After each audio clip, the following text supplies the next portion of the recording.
So we can, on this particular system, I can do up to 31 languages. Yes, we've been obviously turned on to MXC 6000 option using our FL 6000, and we could go up to the full 3,800 microphone units. Sorry. Oh dear. I like drawing. My name is Simon. We have an IP address and basic information on our system here. Security, based on these tabs along the front top here, we could, if we wish to, set passwords to stop people hacking in and playing with our system. We could have our system in a different language. The fun thing about that is every time you change it, you've then got to remember how to change it back. So I'm going to avoid that just now. And our browser interface, again, separate for the same idea. And if the worst comes to worst, you always do a factory reset.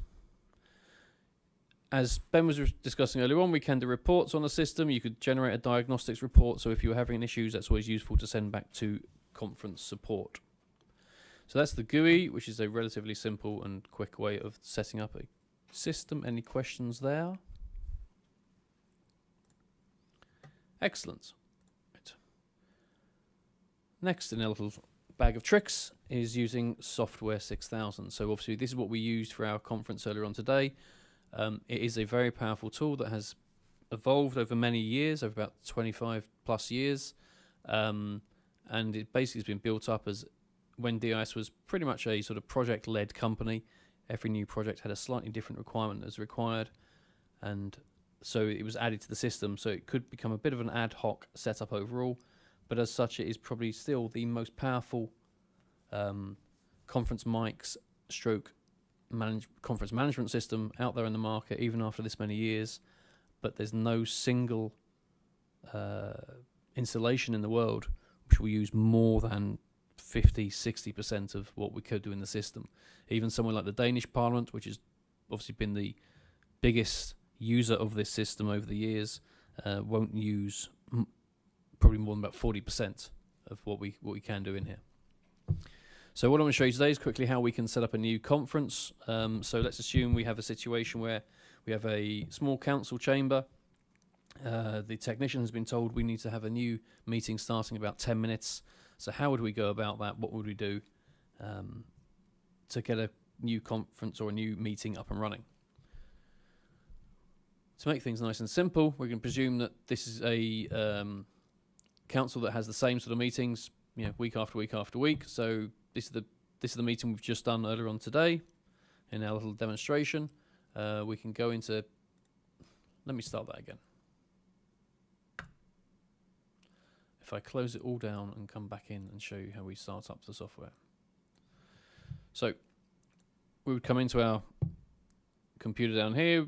CAA is the element, as Ben said earlier, where we actually set up a system or a conference. As we did a lot of DI stuff, particularly because of the interpretation side of things, we have the ability to be running these things in different languages. So that's why I chose on the English or the Spanish button at the front. A couple of ways of doing things. But what I would do first, I'd probably look at the meetings tab. I'd come in, I'd see my existing council meeting we do weekly. I'd come into here, we're going to set up a copy of this. Do we want to copy this next meeting? Yes, please. We now have our new copy of a MXC council meeting, so let's make that slightly more interesting to differentiate. MXC council meeting latest. In this particular council, so you see as soon as I've entered any data here, we've got some yellow backgrounds appearing. This shows me as a visual reminder I need to update, otherwise I could be losing information. So if I update, that then goes back to white, so it's a good way of making sure we don't forget to do so. I'm going to stick with my prepared participant seat table because I know it's pretty much the same people coming through every week, but we can stick with our manual speaking mode, so people need to go into request and then be made live by either the clerk or the mayor themselves. We had the voting configuration of 3 buttons, and we have a different speech time configuration depending on a participant's role in the meeting.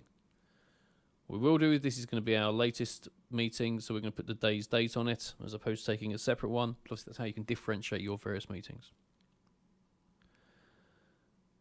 We have a seat table associated with the conference, or a meeting, and these are the same names of the people we had in earlier on. What I'm going to decide to do actually is that I'm not going to turn up for this meeting, and I'm going to be replaced by Sir Any Example.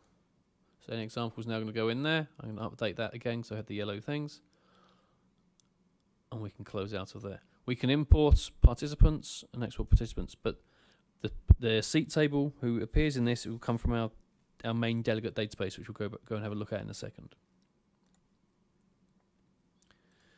We still have an agenda with each of our meetings. So as per we saw earlier on again, we started with a national anthem. We had our opening remarks. We can have different descriptions depending on how much information we wish to share with delegates, either on the screens or in the records. We had a couple of proposals. So obviously last time it was 617, 618. So I'm guessing now we'll have our proposal on this occasion is going to be 619 for this particular week. I don't know what they'll be talking about. It's going to be a lack of pickles this week because they've banned them all through their inane mayor. We update that there. We can see this one here has actually a plus by it. That means there is a subsection on that, so I also need to update onto this point as well.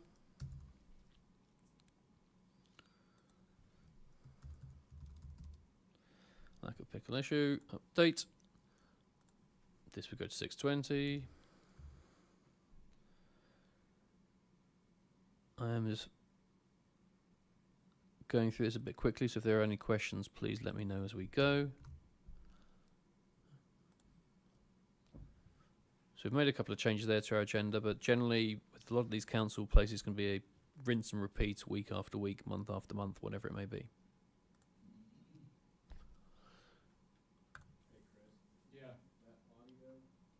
We have much on here about display settings, but again, because we're repeating the same thing week after week, we're not going to change, but we'll look at those in a moment. One thing you can see on here is that we had this auto print reports at voting stop. What that means is we could actually set up a physical printer, and then each time a vote is made, then it will just physically send out a print for us. The whole idea here is it gives a archive or a record for the council to protect themselves when people ask why are there a lack of pickles, and we all voted upon it.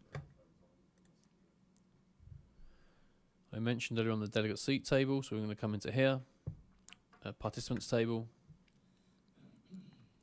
So here's all our people. It could be that we wish to add a new person. I don't know. So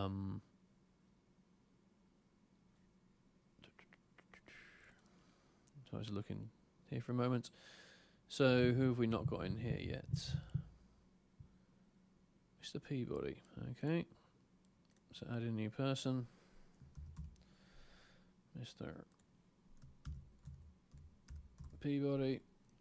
We have to always have a first and we have a name of the person. We have to have a meeting role for them. We can see on here that we could put in additional title information. There's various user tables, so we can put in more information as required. We could add our picture.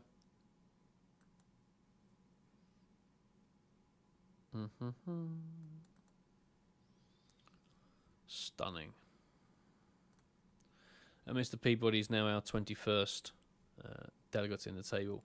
Maybe I'm going to decide actually that he's going to come into our meeting. So we're going to go to our latest meeting there. Seat table.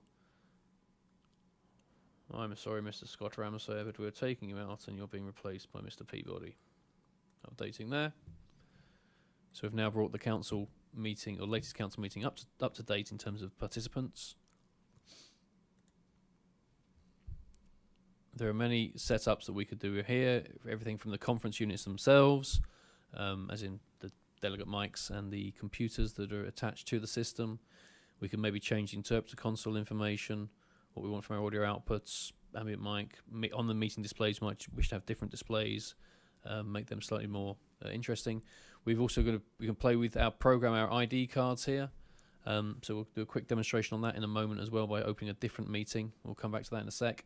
But this is where we'd program our cards through a card programmer, which I have one of here.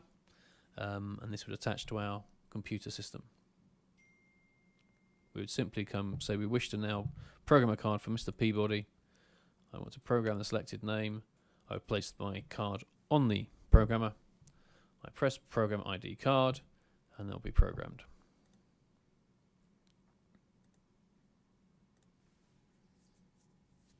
Obviously, the whole point of using the NFC cards is that we could have open seating in a conference room.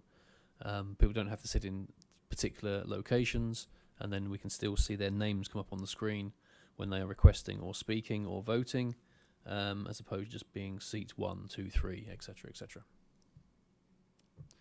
We can do reports. So one thing that we haven't actually shown you is we could do a meeting log report. If I just take one that we printed off earlier on today. So you can see on this particular running of a meeting, we started our meeting at 5 o'clock. We had no subject running from 5 until 5 past 5, so 4.5 minutes. We then turned on the systems, began the meeting, and all these people were logged in to the system. Bit of information about them. We can see when people request to speak, when they speak themselves. We could therefore ascertain how long someone is staying on request for, etc. You can get a lot of very heavy data out of here if you wish to. In the previous life, when I was doing rental work, this was useful if I was, say, doing an event for a big conference organizer, for instance. They might have, I don't know, a 3-day event with four or 5 sessions a day. So over the 15 sessions over the 3 days, we could give them fairly comprehensive information back that the first session had 26 requests to speak. We could only get round to 12 of them, so 14 people were disappointed. However, the second session, only 3 people were interested in speaking, and we probably could have cut that time in half, taken for that session, and therefore all the 14 people before who were upset and couldn't get to speak could have had their turn and say on an important subject. What that means is if they're doing the same conference, I don't know, as a roadshow, or if it's every 6 months, they might not sort of reconsider the topics that they're discussing because they are just not getting the punters in. At the same time, if you've got 2 main speakers coming in for a commercial body and you're paying them money to speak, we could indicate by people logging in via their chip cards, for an instance, that both main speakers, keynote speakers, were paid $50,000 for their time, as well as their hotel rooms, their flights, their entourage, etc. Speaker 1 came, gave his half-an-hour speech on the beginning of day 1. He attended one other meeting by logging in and asked 2 questions. The lady who did the keynote on day 2, she got paid the same amount of money. She attended every session. We can say every time when she was speaking from the floor how many requests to speak that generated, and we can get some really heavy data that way and very useful. We have also reports on here about the voting results. If it was a passed or not passed, it was a final result. You can see on this example here, we did the vote. We had 5 yeses, no abstains, 3 noes, total 18 is passed. However, this result is not final because a revote has been performed later. I'm not sure about the word revote, but a revised vote or something. But that way we can see a flow of the movement of the conference itself. It could just be, okay, I'm based in the Middle East. It's not unknown that maybe a vote is done. The chairperson doesn't like the results they see and suggests to the delegates they might like to try very hard and rethink, and we go back and do it again. And they can't go home until they get the result they like.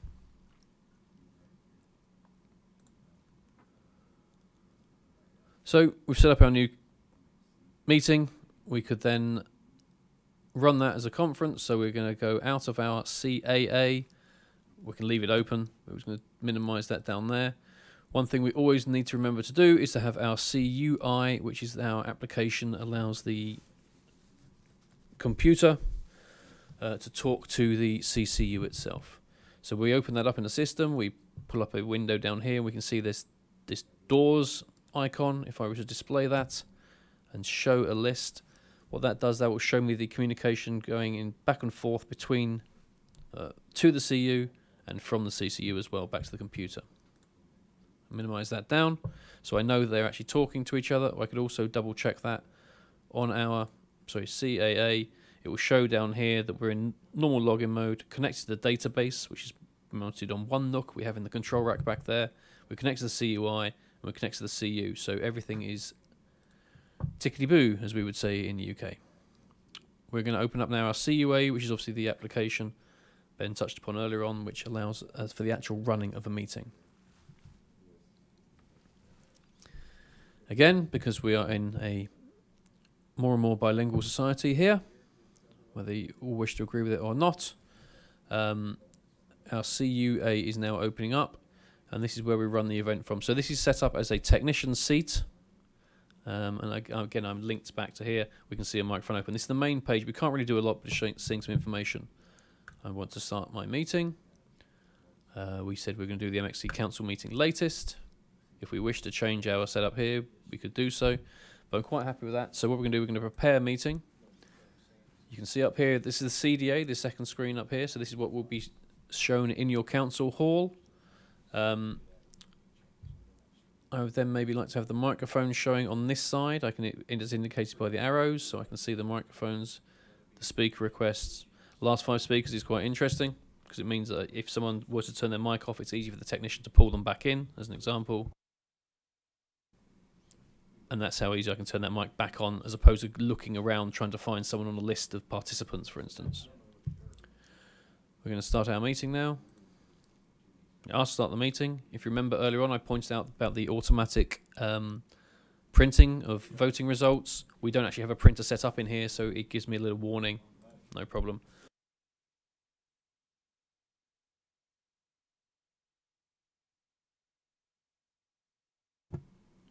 As a new meeting starts, it will reset any microphones currently open. So that is how it should happen. Now you can see on this particular meeting, we had a participant seat table set up. If you remember, we looked at that. So I've changed from being Anthony Lovell on my name sign here. I am now Mickey Mouse. Excellent. What's new? Well, it's you want to fit in with those around you. Yeah. As for a technician, some of the most important things, as I said, is to see the microphones and also to move from the agenda. So as Scott was doing in our demonstration earlier on today, he was in the clerk's position working through the agenda. So we've opened up the meeting. No subject is currently set. So we've had the national anthem. We're going to go to opening remarks. You can see there's a bit of description down here. On the screen, we chose to have the agenda and the speaker list. When we set a subject, it then gives a bit more detail, opens that up for a certain amount of time, which we can control, and I just then chose to have it automatically go back to our standard default screen.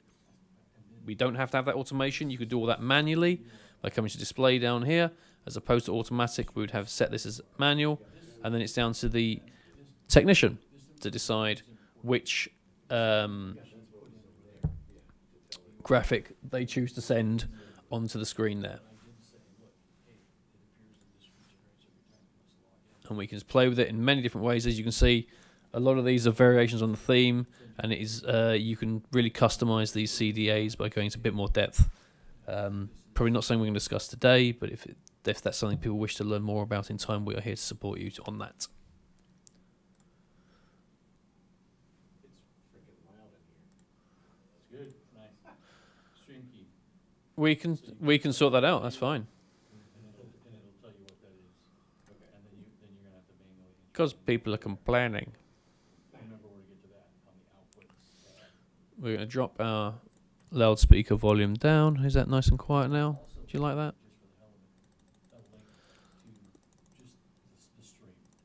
Let's leave it around there. Is that better for you?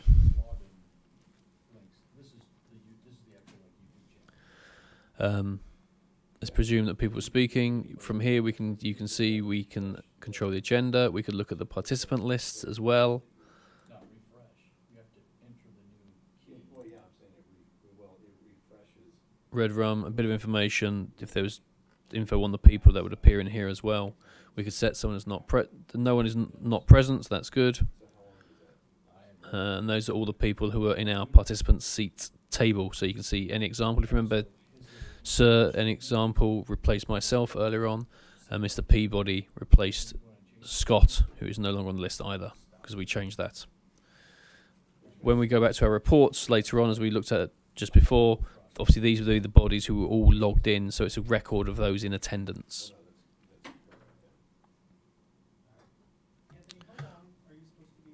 I don't know. Have I been going too long? 50 minutes. 15?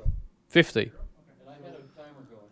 Did you? Where are we at? You're at 32 minutes. Okay. I think that the length that you're at with what you're doing, I think it's totally good, because I There's think gonna be questions. digging into this, there's gonna be questions on you, and then questions on this too. Yeah, I think this Okay. it'll allow more time for you. Okay. We can see a mimic diagram. This is a great way of actually controlling your mics, obviously. So this has been set up by one of our colleagues here to indicate the roughly the layout we have in here. It's an easy way for a technician to turn on microphones very quickly around the room. Sometimes referred to as a synoptic as opposed to a mimic. And we can also switch them off as well. By hovering over a seat, you can see a name just to make sure you're turning the right person on. We can do that. I hate turning on the wrong person. Sorry? Hate turning on the wrong people. Yeah. Yes. Yeah, it makes sense to leave this up here, right? Yeah. Yeah. Because what you're doing is Ooh. actually showing up there. Yeah. I don't know if you knew that or not at this point.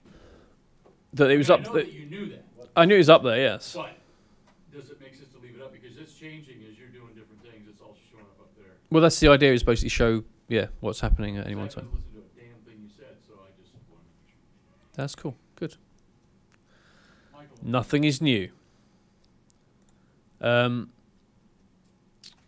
Again, we could handle the interpretation from here if we wish to change which booths we're coming in, because we haven't turned the interpretation for this meeting on. This is showing up as a blank, but this is another area you can control it. Systems messages would be where if there was an issue with the system. So thankfully we have nothing showing in here. And it could be that we have a, so in the same way we had our mimic diagram, we also have the same again for microphone attenuation. So if we had someone who was speaking very quietly into it, we might wish to play with their microphone and change the attenuation or the loudspeaker for individuals. So if we had a big booming voice, we would turn that one down and we could bring up the wallflower next to them. And that is pretty much it. We go through our agenda, we work our way through. We're setting a subject here. This is our voting. As you will recall from earlier on, Scott started the vote. We could choose which option we had. So let's do, on this occasion, a 5 button. Actually, no. Let's do an attendance check first. So we're going to do an attendance check. What this means is we then wish for people to show they are present. So for those who actually have a 640 or a 620, could someone reach across on the 630 there? And is there an attendance? Can they do attendance on the 630? The 630, yeah. Okay, so I'm showing I'm also present as well.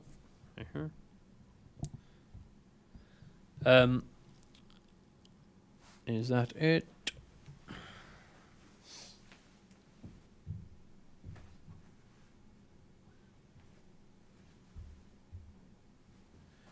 So we're going around the room, we're asking those who have the options on their system to show they are present.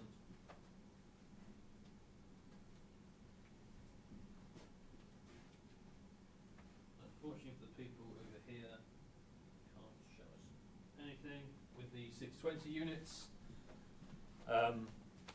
But we can see with there, so this obviously allows that if we wish to have, say, it particularly in our constitution, is that we can only have a vote if a certain percentage or fixed number of bodies, are present in the room. We've done that. We're happy that we have that. So now we are going to have our vote. So we'll now go to our 5-button vote. We'll start voting. You'll have different options coming up now on your screens if you have a 640 or a 630 in front of you. You can either be really happy, slightly happy, not at all happy, or just ambivalent completely. So depending on your status as well.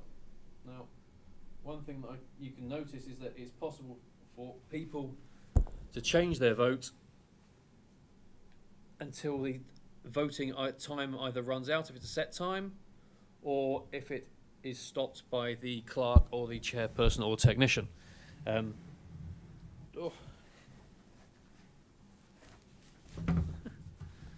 The point there is it means that you can change your vote up to the last minute, and only the last, or whatever was pressed when the vote is finished, the voting session is finished, is what registers in the system.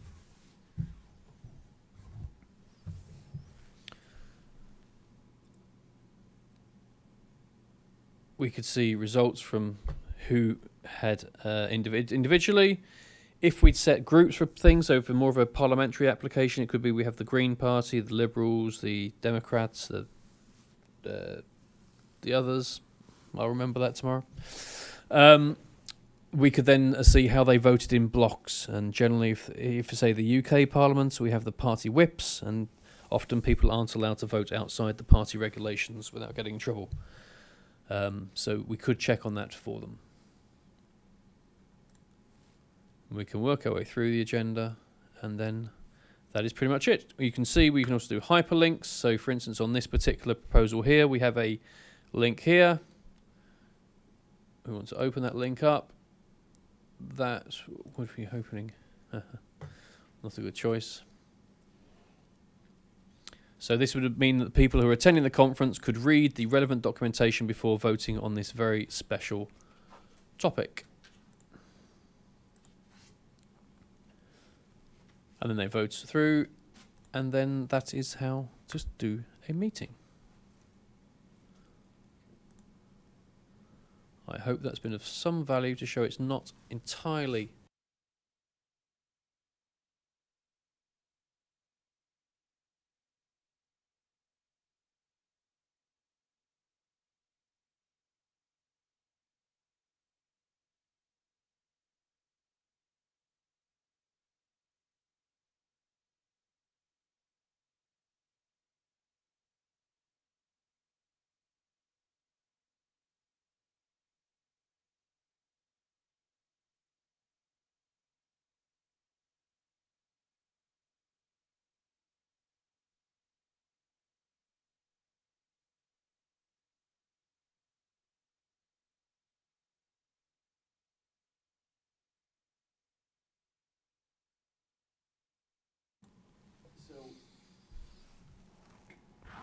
Oh, I need to build some of those MMS slides into the 4 or 5 slides, and so finally we will have a new version, a new software flavor coming as well.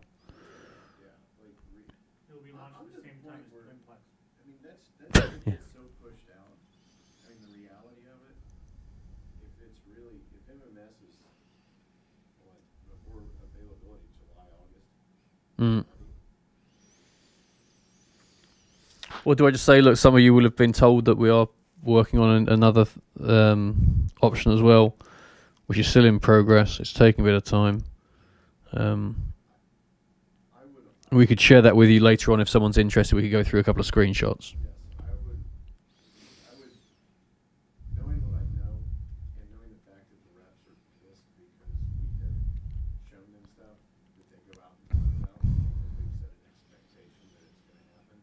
I think with this product, we stick to this. And that comment that you made. If you want to have a conversation later, we can do. Yes. Okay. I think we've got so much shit here that they can't talk about it anyway. Hell, we can barely demo it. So Yeah. Okay. if it's not shipping, we're not showing. No, I like that. This is the part of going through this that a lot of people fail at because every time they've done a training, what Tim Beer said today, are you training them how to install the software or how to go through it? I was supposed to that one, yeah. They trip on the install part, and this becomes lost. So I think this is going to stir questions, like Ben said. Okay. This is where I wish we had all the computers that I asked for so that we could have stations where people could actually build it out. And maybe we take a group of people and say, hey, by the way, I've got this method functioning. What I don't have is obviously the Mimic built for it. But I've got a meeting that I've started. Yeah. If I could get another if I get our screen, I can use the HDMI out on this for a CDA. Uh-huh. You smell that? I don't think you need to do that. I think that's just, no one's gonna stand back there doing that. Well, no, I'm not saying they are, but just shut it off. Are you done? Yeah. We Okay. had everything hooked up. Stop the stream. We're recording.